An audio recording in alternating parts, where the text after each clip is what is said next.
It's been a while since I've recorded. I know at this point you've seen like several videos of mine, but they were all recorded around the same time. So yeah, it's been a while since I've recorded. Kind of feels weird a bit to be honest. Yeah, I just haven't had the time to record to be honest. But we're back now. And today we're gonna be talking about Tourette's. I feel like Tourette's is one of those neurodivergencies that has a lot of misconceptions to it. Like a lot of people seem to think that it's just people thinking they can say whatever they want, but it's really not. I have a lot of more things to say about it, but we're gonna get into them here, so let's get into it.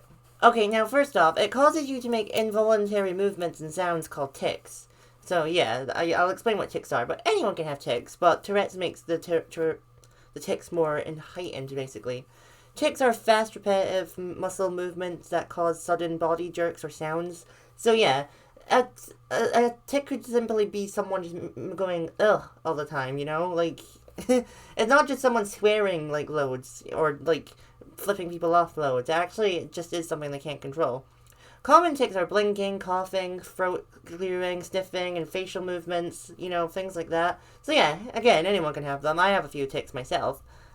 These are typically preceded by an unwanted urge or sensation to the affected muscle known as pre premotorial urge. Yeah, I probably said that wrong, but yeah. So yeah, that is basically the gist of what Tourette's is, but I'm gonna get into a little bit more. Tics can sometimes be suppressed temporarily and characteristically change in location, strength, and frequency. So sometimes people can control their tics, but sometimes they can't, you know? I feel kind of weird because, like, I do tics a lot, but I feel like I don't do them that much when I'm outside and there's other people around. So I feel like I'm, like, part of that, to be honest. I don't think I have Tourette's. I just think, you know, my tics, you know, I can control them better. That's basically what I'm saying. Tourette's is the more severe of the spectrum of tic disorders. The tics often go unnoticed by casual observers, so, you know, there you go. I actually kind of think that's interesting, you know? I feel like you'd be able to notice if someone had Tourette's, but I guess not, you know?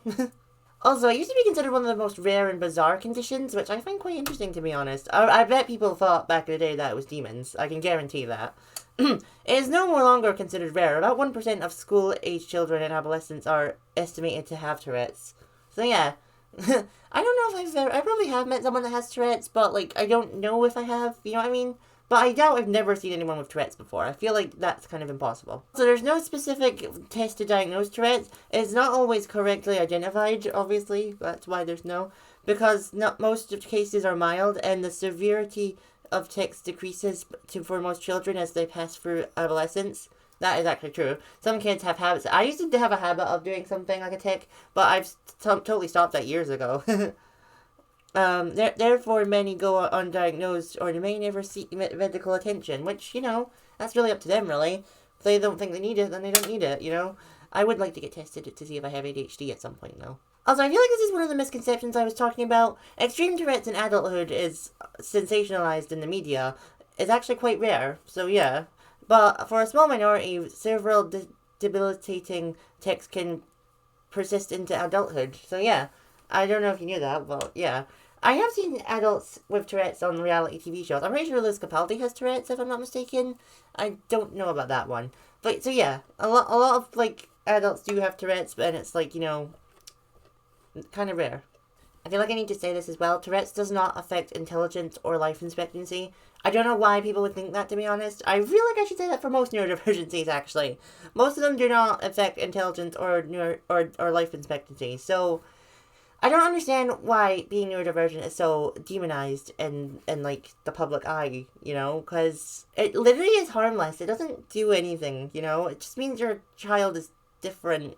I don't see the issue. So, yeah. If you think that being neurodivergent is going to hold your child back, then sorry to say you're a terrible parent.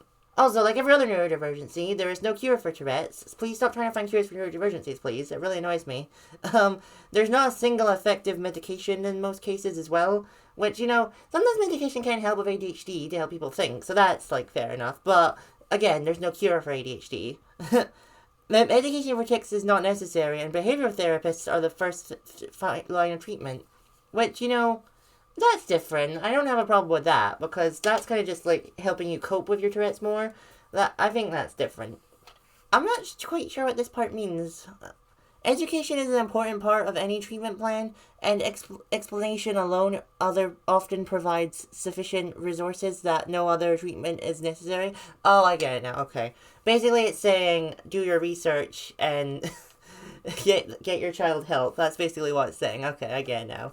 Yeah, do that. Do that. Also, Tourette syndrome was named by French neurologist, I know I said it wrong, Jean-Martin Charcot. I'm going to assume that's how their name is pronounced because it's French.